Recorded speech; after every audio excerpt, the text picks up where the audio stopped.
Hi, Travis. How are you? Good. Good morning. Good morning. I'm so happy and excited to have you today. This subject of high rises and decarbonization and really designing healthy has been a hot topic. So we've had some pre-conversations, and let's see how if we can stick to the 45 minutes, because I could go for, I don't know, at least 2 hours, and it wouldn't phase me. I have no doubt. So good morning, everyone. For all of you watching, thank you again for joining Designing Healthy Environments. This morning, if you don't know, I am joined by Travis Soberg. He is principal at Getch Partners and the firm's director of sustainable design. He focuses on urban high-rise projects and oversees the development of many of the firm's largest buildings around the world, including projects in North America, South America, Europe, and Asia. Wow. I have to admit, I was typically and it's not just me, I don't think, but when I'm in these circles of talking about sustainability and decarbonization and regenerative design, we think of not high rises really. It's Right. like mid rises and lower affordable housing and residential. So that's why I am super intrigued by our conversation this morning. So you're nodding right. Is that Yeah, no, I think that's a common perception. And it's a question we even have amongst tall building designers is what is the right scale to build at for a sustainable level? Is it a super high rise? Is it a mid rise? Is it a series of low rises? It's a good debate to have. We tend to think that the more density that you can bring to urban centers and you can tap into the infrastructure being a little bit tighter and you can start to feed off of each other's properties in ways that are more sustainable, we tend to think that that's the right approach. We also feel that as a society, having people closer together, that we can be more of a community and tap into each other's talents and strengths. We also think that's a much more sustainable method of living. So for us, our philosophy definitely is that high rises have a part of a sustainable environment. May not be the only solution. It is not the only solution, but we definitely think that they have a place. Yeah. And, I think that we can both agree here on, the subject for today is decarbonization. And I think we could both agree that there's still yet a lot to learn in this, as we every day in this space where there's always more to learn, right? And more ways to push the envelope.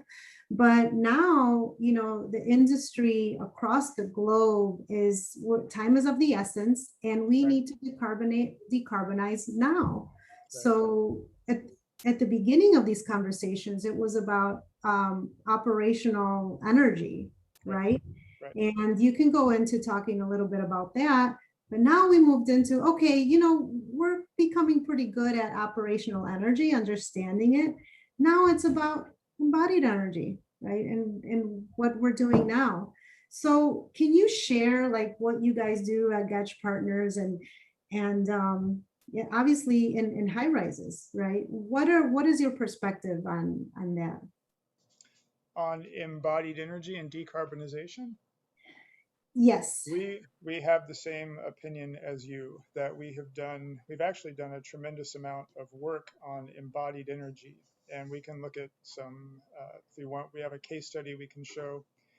um, but we've gotten to a point where the embodied energy used to take up the majority of the carbon footprint of the building, and we've been able to pull that down so much that the embodied energy is now significantly higher. So the proportion of carbon energy in the building is now more skewed towards the embodied energy. And the key thing for us is one, we've been able to reduce our operational energy significantly, so we've made progress. But as you just said, we're at a point where we're running out of time, and that time is of the essence. And The embodied energy happens today. It's the extraction of materials, it's the transportation of materials, the construction of the buildings. All of that creates the greenhouse gases today, it creates the pollution today, the global warming today. And the operational energy is a much longer duration. So the impact of that is a much different thing. If we're reducing the operational energy, that's a long-term impact. But if we are continuing to contribute to global warming in the construction of our buildings right now, that's those 10 years that we are trying to get under control so that we don't reach that tipping point. And that is for us why embodied energy has become probably the most significant task of this next 10 years. Mhm. And you shared, you want me to share some of these slides we spoke Sure. on? Let's Yeah, see. yeah, we can do that. Let me pull it up here so we can talk about. Now we're going to talk a little bit too about COVID, obviously, and Yeah, post-COVID. Do if you you want to want, start there? yeah, if you want to start there, I thought that it's a short little case study, and I thought it might be interesting because I'm at the office now, and we are all coming back to work, and this pandemic has raised some good questions about healthy buildings. And Mm-hmm. what we see on this screen right now is our 150 Riverside. If you are in Chicago, you may recognize the building. It's at the confluence of the three branches of the river. It's the building in this picture that sort of cantilevers out from the river with the V shape. And I showed this slide because along the river, you'll see a ribbon of glass. That's actually a lower level conference center and restaurant. And in the last year, the buildings in downtown have been primarily vacant. They've been unoccupied. And so we've been able to use them as testing grounds to find out what's really working and what is the best way to make sure that our buildings are healthy so that when people come back to the office, they feel comfortable and they feel safe. So if you want to advance maybe to the next slide, on that lower level, they used the conference center as a lab. A laboratory did the analysis for this to analyze indoor air quality and to figure out how we ensure that the air that people are breathing is safe. It's a good debate because I do a lot of work in Asia, and in Asia, there is a desire to have operable windows. Tallest buildings that we do have operable windows, and we can bring natural ventilation in from the outdoors. And people feel very safe in that way because you're getting fresh air, you're getting sunlight, you're getting breezes that can disperse air across the building. And that's a very comforting feeling. And it's actually proven scientifically that that helps minimize contaminations and viruses. But here in the West, we have a reliance on mechanical systems. So if we are recirculating this air through the building, is it safe? And are we making sure that we're providing healthy buildings for our inhabitants, or are we exacerbating the problem? So in the next slide, we actually wrote a testing criteria. A lab did an analysis. And what's interesting is that we use the filter, the MERV 15 filter. It's the name for the Okay. filter that's used on the air conditioning or the air distribution system. And that filter can filter out particles that are up to down to 1 micrometer in size, very, very small. But the virus, the coronavirus in particular, is smaller than that. So those types of viruses can still get through the filtering system. So how do we make sure that we're still providing healthy air? There are two methods. One, we can increase the outdoor air. So even though we don't have operable windows, we can bring outdoor air into the building at a much higher volume, and we can flush out the building constantly throughout the day. The other is this diagram you see up on the upper right, and it's this bipolar ionization process. And what they do is they send charged particles into the airstream as the air comes out into your room. And those charged particles, what they do is they force very small particulates to connect to each other. And when they connect to each other, they become larger. And when they become larger, the MERV 15 filters can now filter them out. So even though a coronavirus is uh, significantly smaller, 10% the size of what can be filtered out, when it's charged and it's connected to dust particles and every other particle that's floating in the air, it now can be effectively filtered out of the airstream so that the air that's coming back into the space is free of those viruses. So essentially, we're charging the particles, we're capturing those viruses, we're filtering them out, and the air that comes back into the space, outdoor air or recirculated air, is virus free. And that's been a not pretty, that's been a significant finding for the development team that did this study, that they can now um, provide applications to their tenants that can monitor the air, they can show the quality of the air, and the tenants feel safe coming back to their buildings. And that's been a big, it's been So a big Travis, I help. have a question. So this is a testing that you did on the ground floor, right? On the lower floors? Correct. What would, does this apply then at It any does. level? It does. We did it on the, or they, I should say, the development team did this on the ground floor because it was a controlled environment that they owned. I see. Uh, it would be a little bit more difficult to use a tenant space because it's not, it's being leased to tenants, but it also is not as controlled as these spaces were. So they could, effectively say they can limit the things that would influence it in a different way, and they can make sure that this is a controlled environment, just like a testing lab would be. Mm-hmm. And then they can scale that up to the building. And we have the ability to scale this throughout, and they've already done it. They've scaled this up to the building level so that the building has this capability. Okay, And and this this would is, I be imagine, like you're taking into consideration, okay, operational resilience is their operational efficiency, right? Is, right, right. mhm, And that's a good point because the filters, you could go to a much higher filter. I believe there might be filters that could achieve this, but the airflow through those filters would be so restricted that the operations would no longer meet the performance that you need to, and there'd be long-term impact. What this does is keeps the performance of the system and the long-term viability of the system intact and allows it to do its job by making the virus more large so that it can be filtered out. mhm. Yeah, I could see like something like this could make people feel, safer to come to work, right? Correct. Um, And then you give them an application that allows them to check what is my indoor air quality in the building or in this room or that conference room, and they have the ability to say whether or not they're comfortable coming into the building then. Yeah, talk about, yeah, healthy. Uh, I have another question. So always looking for these, learning from tests like these, Yeah. what the opportunities are, but even more so, like what are our challenges? Where can we continue to move this innovation envelope, right? Eh, did anything pop up from this study, or where have you been blocked? Yeah, well, one of the big questions was, as I mentioned, in Asia, we use a lot of operable windows. We also use floor by floor air handling systems. So you can isolate one floor. In Chicago in particular, we don't do it that way. We have one large mechanical floor that will feed up to, 15 floors up and 15 floors down.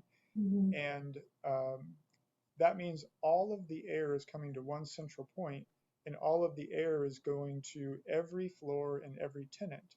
And there's a concern that that sort of mixing of tenant spaces and floors can create contamination throughout the building. So is it better to have floor by floor air distribution that you're completely separated from everybody else? Is it better to have operable windows? And this type of analysis has given us some confidence that even if we're utilizing a air system that is mixed between tenants and mixed between floors, we can still effectively control for air quality and make it a healthy environment. So those are some, but they're good questions that in the past we would be debating it on area efficiency or cost effectiveness or what it looks like on the facade. It wasn't necessarily a question on whether or not the building was healthy. So these are good questions that we're debating now and we're learning from. The good news is that there was success, right? Yeah, yeah, that we continue to learn from this. Right. Yeah, let me pull up the second set of slides here that you shared with me. Let's see, can I do this? Can I drive here? You can do it. I know you can. Something happened. How do I get out of the screen? Uh-oh. Now I can't get out of the screen. It has me stuck on here. But while I'm figuring this out, there was a question. There were a couple of questions on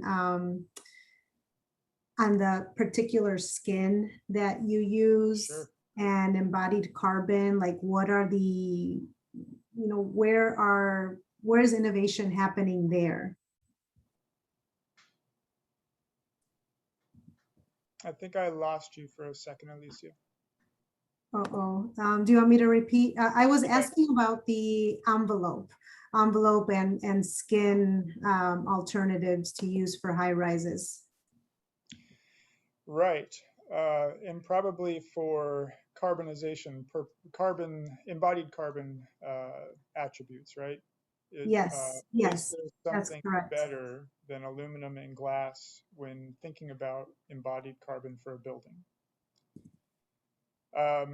If there is at the moment, we don't know what it is, but there are things that we can do with glass and aluminum systems that make them better than what they have been in the past.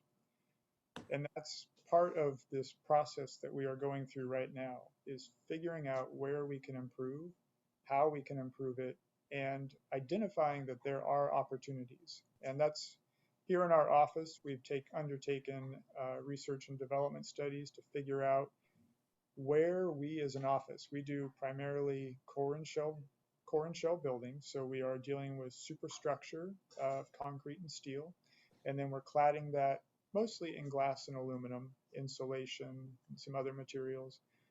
Um, where are the opportunities to make significant improvements on the embodied carbon in a building? So to start with that question, we rely on a lot of engineers and a lot of consultants to help us figure this out. And the engineering that we've been given is that a high-rise building, about 50 to 60% of the embodied carbon of that building is in the structure. It's in it's in the concrete and the steel. So half of the building immediately, maybe more, is in structure. The rest of it is broken down into the mechanical systems. About 15% of the embodied carbon is in the mechanical systems. Interior finishes, 5 to 10%. And then the exterior facade is about 15% of the embodied carbon in a building for us is about 15% in the facade. So it's Mm, the biggest way for us to improve the embodied carbon is in structure, no doubt. But we, as designers, also want to be able to make improvements. So we're focused on that exterior shell. And what we found is that for long-term durability, economics, maintenance, constructability, all of those things, at the moment, the aluminum and glass is still our best option. Wood systems don't have the track record nor possibly the durability for a building of the type that we do. mhm. 750 feet in the air, it maybe is not quite tested enough and known enough to survive at at those pressures and Yeah. climate conditions. But that doesn't mean that we can't make improvements on the aluminum and glass. And we know that if we import aluminum, for instance, from certain manufacturing facilities around the world, that they can be 4 times higher than what we could buy at a low energy aluminum plant that's either domestic or in some locations that focus on low energy systems. So Mhm. by simply selecting where we get the aluminum from, we could have a 75% swing in the embodied carbon of that aluminum material. Um, Mhm. Glass is a little more tricky to understand, and we actually are more concerned about coatings on the glass because they're necessary for energy improvement, but we don't have a good way of stripping the coatings off in the future if we want to recycle the glass. The aluminum we can recycle. The glass is much harder to recycle, and that's for us maybe even more concerning than the embodied carbon. We want to be able to make sure that there's a longevity to the materials and that we're not constantly extracting them and Yeah. refining. Yeah, no, the longevity is definitely key. And also, yet another unknown of where we're headed with this. Right. Because I was asking you earlier too about it, like interior finishes, right? The Yep. life cycle of those finishes. Yes, we're getting, there's technology out there now and companies doing wonderful things to do, negative carbon, right? Yep. And so, but not many yet. Um, do you get into that? Because We don't get into the data interior into finishes. interiors? Mm-hmm. Yeah, the interior finishes we do not get into very much. It's not our specialty, but we do think about the longevity of the materials for sure. We always have.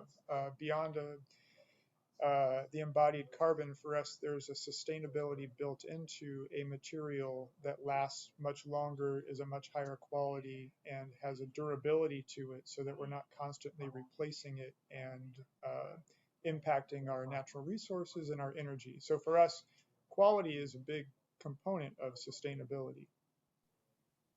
Yeah, yeah, quality, it should be quality and sustainability are tied, I Tied think. together, right? Yeah, for Yeah, sure. uh-huh. What Right. kind of tools do you guys use? For example, there was a question, do you use whole building LCA when you're doing these things? And also there's a tool, the EC3 tool. Are you familiar with the EC3 tool? Yeah, for sure. Can you talk a little bit For sure. about what resources are out there that, that others can use? EC3 is a great one, and we use that here in the office. So I should say, we have more and more been using tools like EC3. Mhm. We're evaluating a number of different softwares for us because we are focused on core and shell. We're trying to find the right software that helps us analyze the exterior wall without getting in too deep into the parts that we would not control. Uh, but I think our most effective strategy has been to rely on consultants who do specialize in life cycle assessment. They specialize in being able to analyze what is the right material to use in the right application. So um, structural engineers have been great. Thornton Tomasetti, Magnuson Clemensic, they have been extremely involved in their own analysis. They have data on many of their projects, and they've gone through this analysis to understand exactly where the embodied carbon is, Mm, how they can minimize the impact without passing on additional cost to the client or creating solutions that are so complex that they can't be built. So they have done a tremendous job, and there are different portions of the industry that are doing a very good job of analyzing their carbon footprint and finding ways to bring that down. So yeah, for us, I think a consultant, life cycle assessment consultant, is a key component to the design process now. and this is part of your process, right? It is one that we are building in. So I think we Okay. talked a little bit earlier that this is something we have been extremely focused on operational energy. Yeah. So we have had many consultants that are focused on how do we bring down the operational energy of a building. And we've actually been hugely successful at that. We've done, not just us, the whole industry has done a tremendous job at bringing down operational energy. And we're at a point now where we're at diminishing returns. And as we start to bring in electric utility grids that are completely renewable energy fed, we've reached a point where these buildings can become essentially net zero in their operations. Because we've been successful at that, we can now transition to a problem that we didn't quite understand or see, and that is the embodied carbon and how significant that is at this moment. So this has been a fairly new transition from operational to embodied, and that's where our emphasis and our focus is at. Um, were you able to get those other slides up, or should I Yeah, keep? I have it. Okay, because it Yeah, I might be can pull good it to up. show the 150 to 111. Okay, okay, I can pull it up here.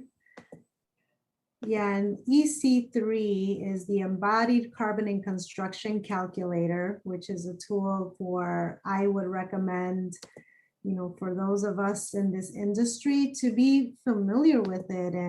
And so it will help inform the design. That's right. That's right. You can see my screen now? Yeah, so this is a project, or these are two projects, two buildings that are situated across from each other along the Chicago River, 150 North Riverside, 110 North Wacker. They were designed and constructed 5 years apart. The one we can continue. And what's interesting is that they were only 5 years apart. They're about the same height. They're about the same size, 1.5 million square feet. But in those 5 years, we were able to reduce the energy use intensity, the amount of energy used on site, by 35%. And there's an analysis here on the screen that shows how that was achieved. Um, Lighting was a huge amount of reduction. Um, a lot of the energy used in cooling was able to be reduced over time. Mm, Fans. What's actually interesting is that our heating load, the amount of energy used to heat the building, went up. And the engineers explained to us that the reason for that is that lights produce a lot of heat, and yeah. fans produce a lot of heat, and equipment produces a lot of heat. And when all of that is reduced and you have less energy coming from all of those components, there's not as much heat in the building anymore. So they actually needed to supplement some heat into the building to make up for the energy reduction that they were able to achieve in other instances. Mhm. The next page, maybe. This was an analysis of where those energy reductions occurred. So roughly 30 some percent of the energy reduction was in lighting, another 30 some percent in fans and pumps. And then the heating and cooling, both from the equipment itself, but also that exterior wall. Our exterior wall became much more energy efficient, and that allowed us to reduce the heating and cooling loads by over 30%. Okay. I was reading an article about just the architecture in general in Singapore, Yeah, and how, and I agree with what's happening. I think that we need to start looking at the nature-based solutions, right? And integrating nature into structures like these, right? Because we can't work on in silos or independently of nature, right. as we're like, are you guys, do you guys work with ecologists, for example, to help inform part of your design, or like what We are, we don't work with ecologists, but we do work with landscape architects who are very versed in nature. What I would say, Singapore is very blessed in their climate. They have the capability to open true? up their buildings and have Yeah. indoor outdoor experiences that would be nearly dangerous to have in Chicago, right? If you opened up a building that much in the dead of winter in Chicago, Hmm. no one would be there. So Singapore has a very lucky climatic condition, um, but that attraction to nature, and whether it's psychological or whether it's health related, is something that we have been incorporating in buildings around the world for a while now, access to outdoor spaces. We talked about operable windows earlier, this natural light and this greenery. And our landscape architects are incorporating greenery into rooftops, terraces, balconies, um, and controlling, not creating not only healthy environments for people, but creating healthy environments for our cities so that we have landscape that is helping with the air quality, and we have Yeah. the ability to control water runoff and things like that by absorbing it on site. So the landscape architects have really done a tremendous job in helping in that capacity. Yeah, I think there's plenty of opportunity there to continue to see what, what our options are to help integrate the two, right? Maybe Right. not at a high rise level, but what's happening, on the streetscape and On the street, we do bring it up into the high-rise level also, though. We have Mhm, outdoor terraces that we incorporate. We create sort of balcony areas, even in commercial high rises. mhm, And you'll see a lot more of it if you start looking for it. It's become a very important feature that tenants mhm. are looking for. Oh, where are you guys doing that now? We just finished a building in San Francisco that has a series of outdoor terraces. We have in our buildings here in Chicago, there's one at Union Station and there's one at 110 North Wacker that have a series of setbacks on the building, and they all incorporate outdoor green spaces for the Mhm. tenants. But I'd say probably the most successful region that we've been doing this is in China, because it's definitely part of the culture to have natural spaces integrated into buildings. So we do this That should be a part of our all. culture too. It should. The nice thing is that working overseas, we can start to bring those things in, and we can, Yeah. start to learn from what we're doing in other parts of the world. Yeah, I mean, I definitely, try to incorporate that whenever I can. I mean, why not? It's just it's very pleasing to the eye, and just like, why would you want to look at a Well, parking lot? in the when the modern era of buildings came along, we had the ability to control our environments, through mechanical systems, and everyone felt that that was a much better way to be. But that connection to nature is something that we desire, and it was lost. And so now we're able to find that balance, hopefully find that balance, and bring that back so that everyone is happier and healthier. Yeah. There, on that slideshow that we were just looking at there, I would like to go to the last page of that. Okay,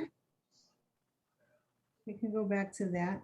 Yeah, we're going to skip all the way to the last one, because Sure. we're talking about uh, this carbon, embodied carbon. And go ahead and just jump to the end of this. That might be the next one. Yeah. So this is a diagram that shows a series of buildings that we have designed here in Chicago over the last 10, 15 years. And what I'd like to say is that when we started on the far left with 111 South Wacker, which was the world's first LEED Gold core and shell building, right? Hmm. At that time, there wasn't even really a category for core and shell buildings. And so they created it and we achieved it. And this was the first LEED Gold building in that category. At that time, we also signed on to the 2030 challenge. And we liked it because it identified a process of metrics, of not just saying that we're doing sustainable buildings or that we are reducing energy, but it provided a way to track and monitor this process and a goal of what needed to be done. When we signed on, we had no idea how to achieve that. We had no idea how to get to that endpoint. And you can see when we started, based off the 2003 baseline, we were already starting reduced at 28%, but that black dash line was where they were saying we needed to be to comply with the 2030 challenge. We weren't close, we just Mm-hmm. weren't close. But as you'll see, as we've moved along, we've never actually hit that 2030 target. Mm-hmm. but we've continually increased our ability to reduce energy in our buildings. And we have now, just this year, uh, we input our information to the 2030 challenge.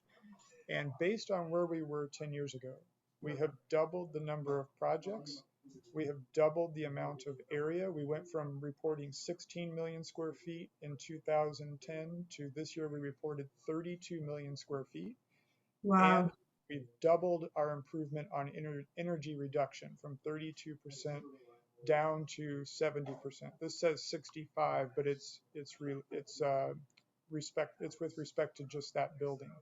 So Mm-hmm. across our portfolio, we have reduced energy by 70% on 32 million square feet of space this Mm-hmm. year. And that for us is probably the most rewarding thing that we could say is that we have signed on to a challenge and we have marched along with that over time without an idea of how to get there, but continually making progress and continually monitoring how we're doing. And why Mm-hmm. we feel so proud about that is that we are now taking that same strategy into embodied carbon because we're at that moment where we're diving into it. We don't know how to get there. We don't know what we're going to do to uh, make buildings the lowest carbon footprint they can. But we know we've been through this and we know that by monitoring it, by tracking it, by being aware of it, and by having discussions like this, that we're going to make progress and we're going to be able to solve this. Mm-hmm. No, that's great. It's great to have that, you know, tracking and The learning. only way we've been telling ourselves for the last year, we have to follow the science, we have to follow the numbers. It's the same thing in our buildings. We have to monitor it. We have to measure it. We have to understand it so that we can improve upon what we're doing. Mm-hmm. Um, what about wood? I think you do have some analysis on wood, right? We And high do. rises. And then, Yeah, it's not a high rise. It's actually like a oh, it's not. five-story building. Yeah, Okay, let me pull that one up. we did this as a it's a real project, so it's not a a test. But we did an analysis on what the right building structure would be. Mm-hmm. There's a lot of talk in the industry about how timber is maybe the most sustainable structural method, and we should all be looking at that. So we analyzed it to see if it was correct for us.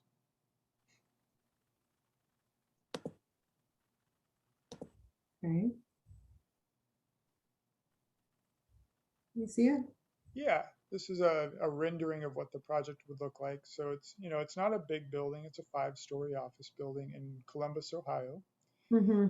And what we did is we looked at the structure of it to see whether it should be concrete, whether it should be a steel and concrete composite, or whether it should be wood. But wood is also there's some composite nature to it because, in particular, the floors need to have some mass to them, and they also need to have some sound dampening qualities. And concrete is the method that they use for that. So there is still concrete even in the wood. But if we Mm-hmm. move forward, I think there's some drawings that show what that looks like. This is sort of a standard graph that shows concrete and steel, just Mm-hmm. on average, are have a much higher global warming potential than timber.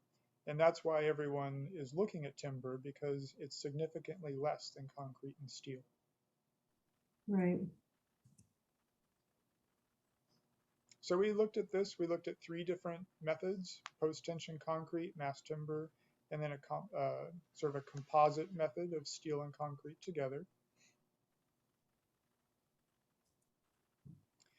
And we looked at it both from a global warming potential as well as cost, because these are development buildings and developers, our number one criteria is going to be cost effectiveness.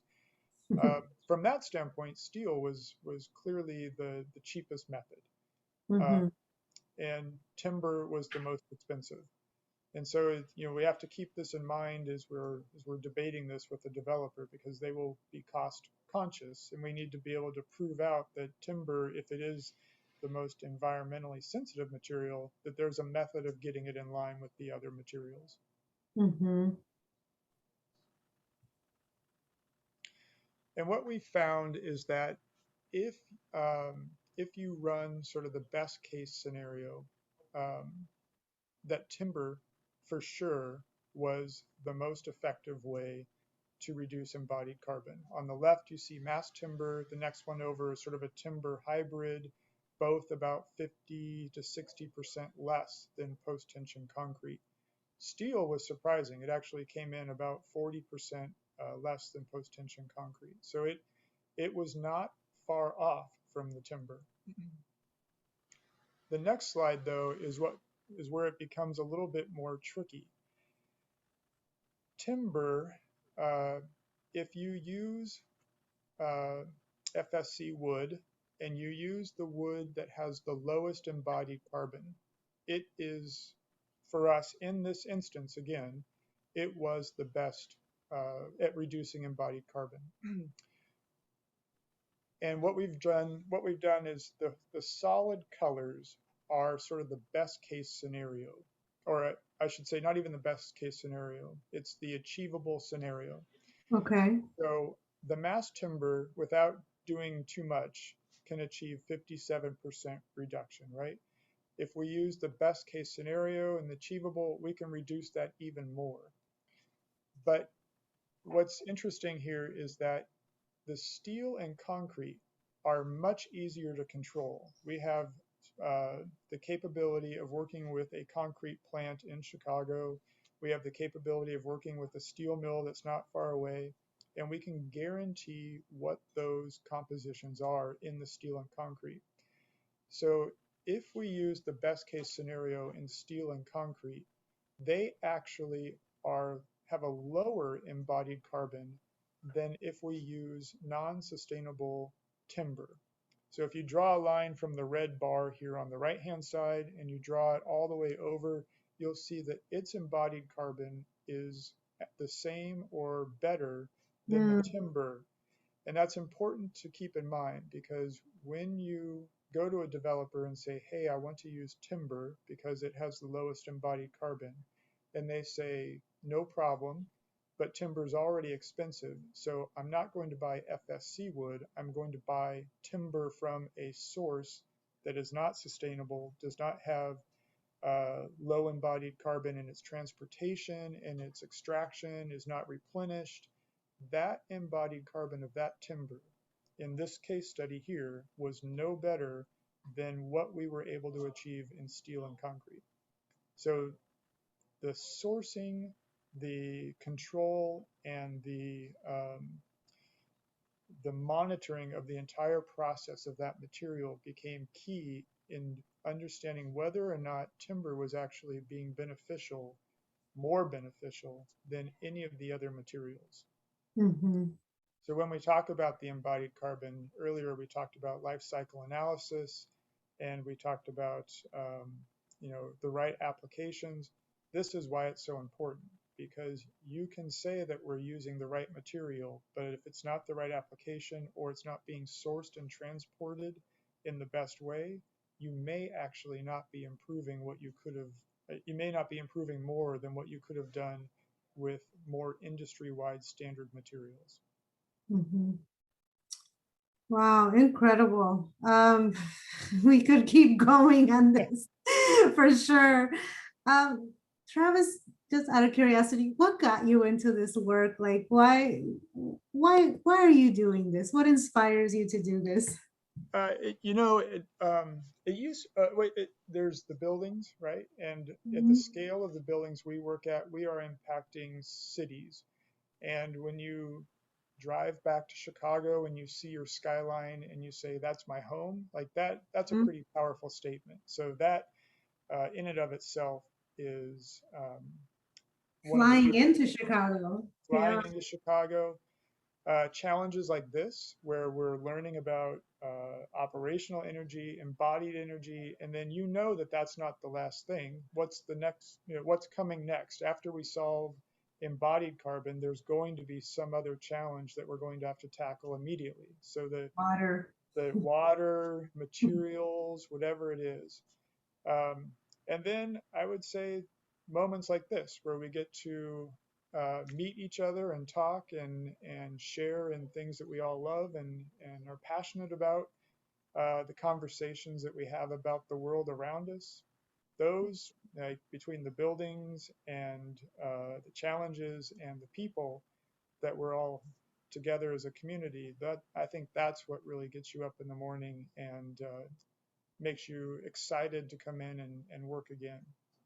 Yeah.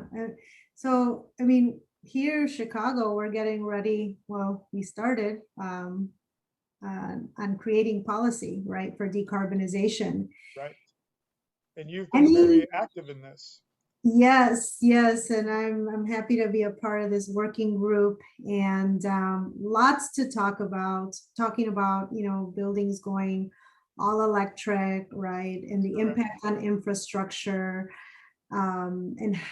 and do it in an equitable way, because we know that our built environment, when we're trying to do amazing things here, it impacts other people there. Right. That's right. So we're creating this policy that hopefully, well, I'm confident that we will be able to create a policy that could serve as a model for others to follow. Any thoughts? What are, now that you have the floor and that we're working on this, what would you like to see in this policy?